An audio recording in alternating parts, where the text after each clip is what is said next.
van glorie tot glorie in klein veranderinge. Transformasie of verandering is nie altyd op die oomblik dramaties nie. Soms gebeur dit in die stil, klein veranderinge van elke dag. Paulus herinner ons dat ons verander word van glorie tot glorie. Dis 'n proses, dis nie 'n prestasie vanuit onsself nie.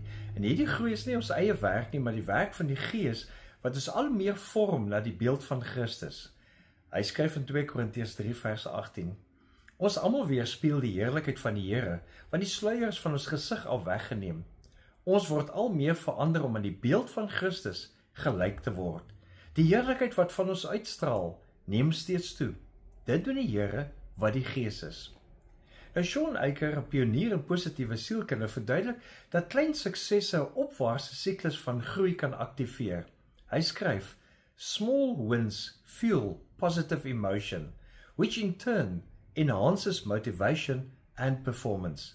Met ander woorde, elke klein verandering help ons om van glorie tot glorie te groei deur hierdie klein veranderinge, om al hoe meer die beeld van Christus te kan vertoon. Veranderinge soos om 'n taak af te handel of 'n positiewe keuse te maak, dit stel dopamien vry, wat ons brein weer aanmoedig om te groei. Byvoorbeeld, die Amerikaanse Navy SEAL, Admiral McRaven, een van hulle absolute elite soldate, het 'n boek geskryf met die titel Make Your Bed, Little Things That Can Change Your Life and Maybe the World. Nou McRaven het hierdie beginsel bekendgestel in 'n inspirerende toespraak aan die Universiteit van Texas se gradeplegtigheid in 2014.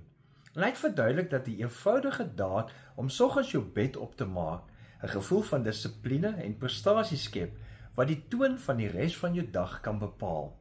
En hierdie klein oorwinning, hierdie klein verandering is 'n simbool van groter karaktervorming. En dit begin by iets kleins soos om jou bed op te maak. So begin jou bed eenvoudig op te maak, maar maak dit met dankbaarheid op dat jy 'n bed kan hê. Prys die Here dat jy 'n bed kan hê, dat jy dit kan opmaak, dat jy die vermoë daartoe het. En jy sal sien hoe die Gees van God jou help om al hoe verder te groei en al hoe meer die beeld van Christus te vertoon. Leef geïnspireerd.